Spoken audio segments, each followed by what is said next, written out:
अस्सलाम वालेकुम बच्चों, उम्मीद है आप बखैर होंगे। आपके सबक का सिलसिला शुरू करते हुए आज मैं आपको पढ़ाऊंगी सबक नंबर 15 दो गज ज़मीन। ये कहानी रूस के मशहूर मुसन्निफ अदीब की लिखी हुई है। उनका नाम टॉल्स्टॉय था। टॉल्स्टॉय एक आलमी शहरत रखने वाले अदीब थे। उन्होंने बहुत ही साफ़ सुथरी और सादे ज़बान में ये कहानी लिखी है और इंसान को ये बताया कि इंसान को हवस और लालच नहीं करना चाहिए, क्योंकि लालच से इंसान की ज़िंदगी ख़राब ही होती है और इंसान के हिस्से में सिर्फ 2 गज ज़मीन ही आती है। इसलिए इंसान को लालच और हवस करके अपनी ज़िंदगी को ख़राब नहीं करना चाहिए। तो आइए पढ़ते हैं आज 2 गज ज़मीन। बिस्मिल्लाहिर्रहमानिर्रहीम। बहुत दिन हुए रूस के एक गांव में एक किसान रहता था। इसका नाम था नचूम। नचूम को इस बात का गम खाया जाता था कि वो एक बड़ी ज़मीन का मालिक नहीं है। वो चाहता था कि इसके पास इतनी ज़मीन हो कि कोई किसान इसकी बराबरी ना कर सके। इसी गांव में एक बूढ़ी औरत रहती थी जो काफ़ी ज़मीन की मालिक थी। उसने अपने ज़मीन बेचने का इरादा किया। गांव के बहुत से लोगों ने अपनी अपनी हैसियत के मुताबिक ज़मीन के छोटे बड़े टुकड़े खरीद लिए। नचूम भी ज़मीन खरीदना चाहता था, मगर इसके पास रकम कम थी। आखिर ज़मीन की मालिका उस पर राज़ी हो गई कि बकिया रकम वो साल भर बाद अदा करे। इस तरह नचूम ने भी थोड़ी सी ज़मीन खरीद ली। अब इसके पास पहले से ज़्यादा ज़मीन थी, मगर इसके दिल को इत्मीनान ना था। इसका जी चाहता था कि वो एक बड़ा ज़मींदार बने। एक दिन नचूम अपने शहर में बैठा था कि एक मुसाफिर उधर से गुजरा। नचूम ने उसे आवाज़ दी और पूछा कि आप कहाँ से आ रहे हैं। मुसाफिर ने बताया कि मैं वालगा नदी के पास के इस पार एक ज़मीन देख कर आ रहा हूँ। वहाँ एक नई बस्ती बसाई जा रही है और लोगों को मुफ्त ज़मीन दी जा रही है। इसके अलावा कोई चाहे तो ज़्यादा ज़मीन खरीद भी सकता है। नचूम के दिल की मुराद बर आई। ये नचूम कुछ अलग सा नाम आपको लग रहा होगा बच्चों, क्योंकि ये कहानी रूस की है, इसलिए इसका नाम, इसमें क्या है, नाम नचूम रखा गया है। नचूम नाम है। वो अपनी ज़मीन और मकान, नचूम के दिल की मुराद बर आई। वो अपनी ज़मीन और मकान बेचकर वहाँ से चला गया और सरकार से मिलने वाली ज़मीन के अलावा मज़ीद ज़मीन खरीदकर एक बड़ी ज़मीन का मालिक हो गया। उसने गांव की बूढ़ी औरत को बकाया रकम भी अदा कर दी। नई जगह पर नचूम की दोस्ती नए लोगों से हुई। इनमें से कई ऐसे थे जिनके पास नचूम से ज़्यादा ज़मीन थी। चुनांचा उसे अपनी ज़मीन फिर छोटी लगने लगी। एक दिन एक ताजिर से नचूम की मुलाकात हुई। वो ताजिर मुख्तलिफ इलाकों में जा कर अपना माल बेचता था। उसने नचूम को बताया, यहाँ से दूर बाशकरों के इलाके में ज़मीन बहुत सस्ती है। बाशकरों के पास ज़मीन बेहिसाब है, मगर वो खेती बाड़ी करना नहीं जानते। मवेशी पालते हैं, इसलिए ज़मीन बहुत सस्ते दामों में बेच देते हैं। ये लोग बहुत सीधे साधे हैं। अगर इनके लिए तोहफे ले जाओ तो वो और खुश हो जाएंगे। ये सुनकर नचूम की बाँछें खिल गईं और वो वहाँ के लिए रवाना हो गया। बच्चों, देखा आपने कि नचूम ने कितनी ज़मीन खरीद ली, लेकिन उसे फिर भी सब्र नहीं था। वो ज़मीन के लालच में था कि उसे और ज़मीन हो जाए और ज़मीन हो जाए। ये सुनकर नचूम की बाँछें खिल गई और वो वहाँ के लिए रवाना हो गया। उसने बहुत से तोहफे तहाइफ खरीदे और एक नौकर के साथ लेकर बाशकरों के इलाके की तरफ चल पड़ा। 7 दिन और 7 रात का सफ़र करने के बाद उनकी घोड़ा गाड़ी बाशकरों के इलाके में पहुंच गई। तोहफे पाकर बाशकर बहुत खुश हुए और नचूम का शुक्रिया अदा करके पूछा, हम आपकी क्या खिदमत कर सकते हैं। मैं आपकी कुछ ज़मीन खरीदना चाहता हूँ, नचूम ने कहा।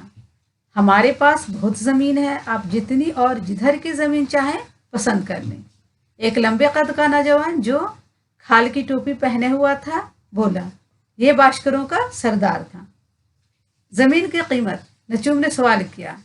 1 दिन के 1000 रूबल, सरदार ने जवाब दिया। ये रूबल रूस का सिक्का होता है। रूस में जो सिक्का चलता है उसे क्या कहते हैं, रूबल कहते हैं। मैं समझा नहीं, नचूम ने कहा। मतलब ये कि एक दिन जितनी ज़मीन के तरफ आप चक्कर लगा लेंगे वो 1000 रूबल में आपकी हो जाएगी, सरदार ने जवाब दिया। ये इतराफ यानी तरफ, चारों तरफ, तरफ का जमा क्या हो गया, इतराफ हो गया। आइए आगे देखते हैं। एक दिन में तो आदमी बहुत बड़ी जमीन का चक्कर के गिर्द चक्कर लगा सकता है, नचूम ने खुश होकर कहा। सरदार ने जवाब दिया, जी हाँ, मगर शर्त यह है कि जिस जगह से आप सूरज निकलते ही चलना शुरू कर देंगे, आप उसी जगह सूरज डूबने से पहले आपको पहुंचना होगा। अगर आप पहुंच गए तो जितना बड़ा चक्कर आप लगा लेंगे, इसके अंदर की सारी ज़मीन आपकी होगी, और ना पहुंच पाए तो ना ही ज़मीन मिलेगी और ना ही आपकी रकम वापस होगी। नचूम ने पहले ही से तय कर लिया था कि मशरक़ से उभरते हुए सूरज की तरफ चलना शुरू कर देगा, दोपहर से पहले बाएं को घूम जाएगा और चक्कर लगाता हुआ शाम से पहले लौटकर टीले पर पहुंच जाएगा। उसने क्या शर्त रखी थी कि आप जहां से चलना शुरू करेंगे, शाम होते ही आपको वहीं वापस आना होगा, तभी आपको ज़मीन मिलेगी, नहीं तो नहीं, ज़मीन भी नहीं मिलेगी और आपकी रकम भी वापस नहीं होगी। भला नचूम को इसमें क्या एतराज़ हो सकता था। इसने फौरन ये शर्त मान ली। रात ज़्यादा हो चुकी थी, नचूम सोने के लिए चला गया। सूरज की पहली किरण के साथ इसको अपना सफ़र शुरू करना था। इसने जल्दी से मुलाजिम को जगाया, तेज़ी से तैयार हुआ और फौरन सरदार की झोपड़ी में पहुंच गया। सब बाशकर वहां पहले ही पहुंच चुके थे। नाश्ता करके सूरज निकलने से पहले ही टीले पर जमा हो गए। नचूम को यहीं से अपना सफ़र शुरू करना था। सरदार ने इसे 1000 रूबल लेकर अपनी टोपी में डाली और फिर टोपी ज़मीन पर रख दी। चुनांचे उधर सूरज ने मशरिक़ से झांका और इधर नचूम ने अपना पहला कदम उठाया। इसके पीछे पीछे कई बाशकर जमीन में खूंटियां गाड़ते चले आ रहे थे। खूंटी यानी बड़ी बड़ी कील गाड़ रहे थे और चले आ रहे थे दाग लगाते हुए। तकरीबन 5 किलोमीटर तक वो एक ही रफ्तार से चलता रहा, ना बहुत तेज ना बहुत आहिस्ता। इतनी दूर चलने के बाद इसके जिस्म में गर्मी आ गई। इसने अपनी बास्केट के बटन खोल दिए और ज़रा तेज चलने लगा। ऊपर से जो बंडी पहना हुआ था उसने खोल दिया। कोई 5 मील और चलने के बाद उसे थकन महसूस होने लगी। सूरज भी अभी काफ़ी ऊपर आ गया था और उसकी किरणें आंखों में चुभने लगी थी। नचूम ने सोचा कि कोई 5 मील सीधा चलने के बाद वो बाईं तरफ मुड़ जाएगा और सूरज के ऊपर आते ही वापसी का सफ़र शुरू कर देगा। मगर वो जितना आगे बढ़ता जाता था उतनी ही हरियाली और ऊंची घास उसे नज़र आती थी। इसका मतलब ये था कि आगे की ज़मीन ज़्यादा ज़रख़ेज़ है। वो लालच में आकर बढ़ता गया और बाएं तरफ मुड़ना ही भूल गया। बच्चों, उसके लिए ये शर्त थी कि उसको वापस भी आना, लेकिन वो क्या था कि आगे तरफ बढ़ता जा रहा था क्योंकि उसे ज़मीन की लालच बहुत थी। नचूम जितना आगे बढ़ता जाता था उतनी ही अच्छी ज़मीन इसके पैरों तले आती जाती थी और ज़्यादा से ज़्यादा ज़मीन हासिल करने की इसकी हवस बढ़ती जाती थी। चुनांचा वो अपनी रफ्तार और भी बढ़ा देता था। अचानक इसकी नज़र अपने साए पर पड़ी जो इसके साथ साथ दौड़ रहा था। इसका मतलब था कि सूरज मगरिब की तरफ ढल चुका था, लेकिन वो वापस मुड़ने के बजाय बाएं तरफ बढ़ता चला जा रहा था। वो सोचने लगा कि अब टीले की तरफ मुड़ना चाहिए, मगर ज़मीन के लालच ने उसे मुड़ने ना दिया और वो आगे बढ़ता ही गया। सूरज डूबने में अब ज़्यादा देर ना थी, मगर अब तक उसे टीला दिखाई नहीं दे रहा था।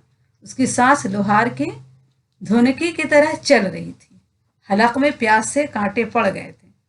थकन से दम निकल रहा था, मगर वो दौड़ता गया। डूबते सूरज की किरणें इसकी आंखों में चुभने लगी और सामने का मंजर धुंधला सा हो गया। अब इसे टीला नजर आने लगा था। सूरज टीले के पीछे चला गया था, इसलिए वो टीले पर खड़े हुए लोगों को धुंधले साए देख सकता था। वो लोग हाथ हिला-हिलाकर उसे बुला रहे थे, लेकिन उनकी आवाजें इसके कानों में नहीं पहुंच रही थी क्योंकि अभी भी काफी फासला बाकी था। नचूम ने अपनी रफ्तार और भी तेज कर दी। जैसे जैसे टीला नजदीक आता गया उसकी जद्दोजहद भी तेज होती गई, लेकिन अब पैर उसका साथ नहीं दे रहे थे। उनसे खून रसने लगा था, कानों में सीटियां सी बजने लगी थी, दिल बहुत तेजी से धड़क रहा था, दम फूलने लगा था और जिस पसीने में शराबोर था, मगर वो रुक नहीं सकता था। उसे एक बहुत बड़ी ज़मीन का मालिक जो बनना था। किसी न किसी तरह वो टीले के करीब पहुंच गया। लोग इसकी हिम्मत बढ़ा रहे थे और तेज की आवाज़ इसके कानों में गूंजने लगी। वो टीले पर चढ़ने लगा। सरदार की टोपी से साफ दिखाई दे रही थी। फिर वो जान तोड़कर दौड़ने लगा, लेकिन तेजी से टीले पर चढ़ना आसान ना था। वो बार बार ठोकरें खा रहा था। उधर सूरज की किरणें टोपी के किनारों को छू रही थी। अचानक नचूम जबरदस्त ठोकर खाकर गिर पड़ा। गिरते गिरते हुए भी अपना हाथ टोपी की तरफ बढ़ाया, मगर वो इसकी उंगलियों से अब भी कुछ दूर थी। सूरज डूबने के साथ साथ नचूम की जिंदगी का आफताब भी हमेशा के लिए गुरूब हो गया। सूरज भी डूब गया और उसकी जिंदगी का हमें क्या हुआ, आफताब हमेशा के लिए गुरूब यानी डूब गया। इसकी दिल की हरकत बंद हो चुकी थी। सरदार की टोपी और नचूम के बीच 2 गज का फासला बाकी रह गया था। इसी जगह पर कब्र खोदकर नचूम को दफना दिया गया। हर इंसान की तरह नचूम के हिस्से में भी 2 गज जमीन ही आई। ये किसकी लिखी हुई है? टॉल्स्टॉय की लिखी हुई है। ये रूस के मुसन्निफ हैं। इन्होंने बहुत अच्छी और सादा साफ ज़बान में कहानी लिखी है, लेकिन बहुत ही नसीहत आमोज कहानी है। और इंसान को लालच नहीं करना चाहिए, इंसान को कभी हवस नहीं करना चाहिए, इसलिए ये बात इसमें बताई गई है इस कहानी में। आइए अब अल्फाज और मायने पढ़ते हैं। रूस एक मुल्क का नाम है। रकम रुपये और पैसे को कहते हैं। बकिया बाकी बचा हुआ। जमींदार जमीनों का मालिक।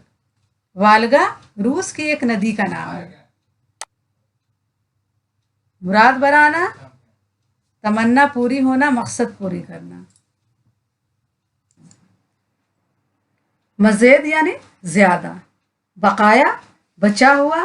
बाकी वो रकम जिसकी अदायगी दूसरे पर वाजिब है। बाशकर किसे कहते हैं? रूस के एक कबीले का नाम जो मवेशी पालता है। मवेशी पालतू जानवर। चौपाए जिनसे खेती बाड़ी के कामों में मदद ली जाती है। ज़रख़ेज़ ज़मीन उपजाऊ ज़मीन, वो ज़मीन जिसमें पैदावार ज़्यादा हो। रोबल रूसी सिक्का। एतराज़ बात काटना, राय से इख्तलाफ करना। कतार यानी लाइन और सफ। सरदार हाकिम अफसर। टीला किसे कहते हैं? पहाड़ी मिट्टी का तोदा। वास्केट बेगर आस्तीन की जैकेट। बोझल यानी भारी। हवस यानी हिर्स ज्यादा लालच।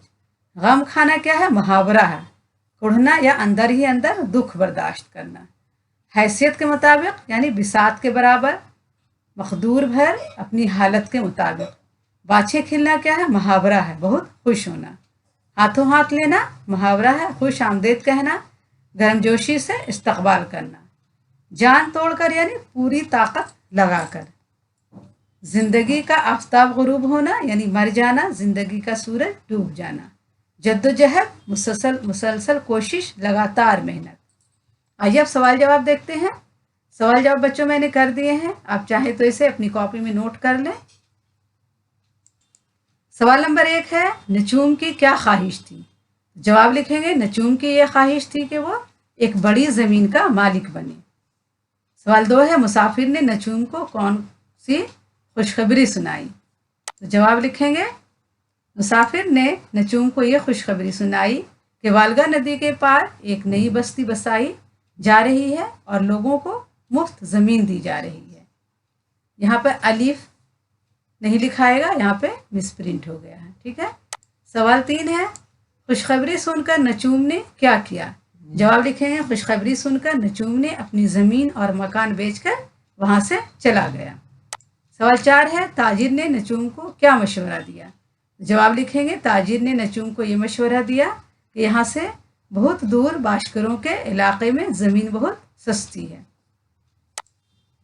नंबर 5 है, बाशकरों ने नचूम की क्या तवाज़ा की? जवाब लिखेंगे, बाशकर तोहफे पाकर बहुत खुश हुए और नचूम का शुक्रिया अदा किया। बाशकर किसे कहते हैं? रूस के कबीले का नाम जो मवेशी पालता हो उसे क्या कहते हैं? बाशकर कहते हैं। सवाल 6 है, बाशकरों के सरदार ने ज़मीन फरोख्त करने की क्या शर्त रखी? जवाब लिखेंगे, सरदार ने यह शर्त रखी कि जिस जगह से आप सूरज निकलते ही चलना शुरू कर देंगे उसी जगह सूरज डूबने से पहले आपको पहुंचना होगा। सवाल 7 है, नजूम आगे क्यों बढ़ता चला गया? जवाब है, ज्यादा से ज्यादा जमीन हासिल करने की हवस में नजूम आगे बढ़ता चला गया। सवाल 8 है, नजूम का ये अंजाम क्यों हुआ? तो जवाब लिखेंगे, लालच और हवस की वजह से नजूम का ये अंजाम हुआ, इसलिए लालच में अपनी जिंदगी को खराब करना दानिशमंदी नहीं है। इन लफ्ज़ों के मुतजाद लिखिए। इत्मीनान का बेचैन, जरखेज का बंजर, जरखेज यानी उपजाऊ ज़मीन और बंजर जहाँ उपजाऊ ज़मीन नहीं है। मौजूद, गायब, बोझल, बोझल का हल्का, धुंधला का साफ और गुरूब का उरूज। ये मुतजाद अल्फाज हो गए। अब इसमें खाली जगह को भरो। नंबर 1 है, नजूम भी ज़मीन खरीदना चाहता था, यहाँ ज़मीन भरेंगे। नंबर 2, लोगों को मुफ्त ज़मीन दी जा रही है, यहाँ मुफ्त भरा जाएगा। नंबर 3 है, एक दिन एक मुसाफिर से नजूम की मुलाकात हुई, यहाँ क्या भरेंगे? मुसाफिर। नंबर 4 है, एक दिन में आदमी बहुत बड़ी ज़मीन के गिर्द चक्कर लगा सकता है, यहाँ क्या भरा जाएगा? गिर्द। नंबर 5 है, इसके पीछे पीछे कई बाशकर ज़मीन में खूंटियाँ गाड़ते चले आ रहे हैं, यहाँ क्या भरेंगे? बाशकर। नंबर 6 है, सूरज की किरणें इसकी आंखों में चुभने लगी थी, यहाँ क्या भरा जाएगा? आंखों में। नंबर 7 है, वो लालच में आकर आगे बढ़ता गया और बाएं तरफ मुड़ना भूल गया, यहाँ लालच में। नंबर 8 है, इसकी सांस लोहार के धुनकी की तरह चल रही थी, यहाँ क्या भरेंगे? लोहार। नंबर 9 है, लोग इसकी हिम्मत बढ़ा रहे थे, यहाँ हिम्मत भरा जाएगा। नंबर 10 है, सरदार की टोपी और नजूम के बीच 2 गज फासला बाकी रह गया था, यहाँ क्या भरेंगे? 2 गज। आइए अब वाहिद से जमा और जमा से वाहिद बनाएं। वाहिद के खाने में वाहिद लिखा और जमा के खाने में जमा लिखा है, इसमें वाहिद और जमा दोनों मिला हुआ था। रकम का क्या होगा? रकमों, तोहफे का, तहाइफ, मतलब का, मतलबों, तरफ का, इतराफ और शर्त का, शरायत।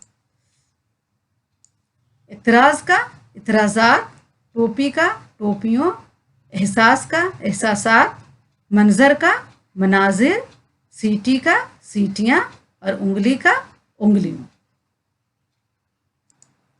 आइए अब देखते हैं सही जुमले पर सही और गलत पर गलत का निशान लगाइए। बूढ़ी औरत ने अपनी ज़मीन बेचने का इरादा किया, ये सही होगा। नजूम चाहता था कि वो एक बड़ा ज़मींदार बने, ये भी सही है। बाशकरों के पास ज़मीन कम थी, ये गलत होगा, बाशकरों के पास बहुत ज़मीन थी। नंबर 4 है, हर झोपड़ी के पीछे मोटर गाड़ियाँ बंधी होती थी, ये गलत है। मैं आपकी ज़मीन खरीदना चाहता हूँ, ये सही होगा। सरदार ने इससे 2000 रूबल लेकर अपनी टोपी में डाले, ये गलत होगा क्योंकि उसने 1000 लिए थे, 2000 नहीं। 7 है, हमारा मुलाजिम इस टोपी के पास मौजूद रहेगा, ये भी गलत है। दूर दूर तक टीला दिखाई ना देता था, ये सही होगा। लोग इसकी हिम्मत घटा रहे थे, ये गलत होगा क्योंकि लोग इसकी हिम्मत बढ़ा रहे थे। आइए आगे देखते हैं गौर करने की बातें। ये कहानी रूस के मशहूर मुसन्निफ टॉल्स्टॉय की है। टॉल्स्टॉय आलिम शहरत रखने वाले अदीब थे। ये कहाँ के मशहूर मुसन्निफ थे? रूस के थे और आलिमी शहरत रखते थे। उन्होंने कई नावल और अफसाने लिखे हैं। इनके नावल जंग और अमन को सबसे ज़्यादा मकबूलियत हासिल हुई। इनकी तहरीरों में इस्लाही पहलू बहुत नुमाया है। इस कहानी में नजूम नाम के एक किरदार के ज़रिया ये बताने की कोशिश की है कि इंसान हिर्स और हवस में फंस कर किस तरह अपना नुकसान कर बैठता है। इस कहानी में क्या बताया गया है? ये बताया गया है कि इंसान के लालच और हवस में फंस कर अपना नुकसान कर बैठता है। अगर वो नजूम कुछ दूर चलकर ज़मीन से वापस आ जाता तो उसे पूरी ज़मीन मिल जाती, लेकिन वो हवस में आगे बढ़ता गया और उसे वापस आने में बहुत मुश्किल हुई और वो अपनी जान गंवा बैठा। इंसान की ज़रूरियात महदूद होती है, इसकी हवस लामहदूद है। ये एक नहायत दिलचस्प, सादा और खूबसूरत अंदाज में लिखी गई कहानी है। इसे पढ़कर इंसान सोचने पर मजबूर हो जाता है और इस नतीजे तक पहुंचता है कि हर इंसान की ज़िंदगी का अंजाम यकसा होता है। सबके हिस्से में बाला आखिर 2 गज ज़मीन ही आती है। सही बात है, इंसान की ज़िंदगी में मरने के बाद सिर्फ 2 गज ज़मीन आती है, लेकिन इंसान लालच में और हवस में रहता है कि उसे ज़्यादा से ज़्यादा ज़मीन हो। इस लालच में अपनी ज़िंदगी को ख़राब करना दानिशमंदी नहीं है। ठीक है बच्चों, ये कहानी बहुत ही नसीहत आमोज़ है और बहुत सबक देने वाली है। उम्मीद है आपको पसंद आया होगा और आइंदा फिर अगले वीडियो में मुलाकात करेंगे। अल्लाह हाफिज़।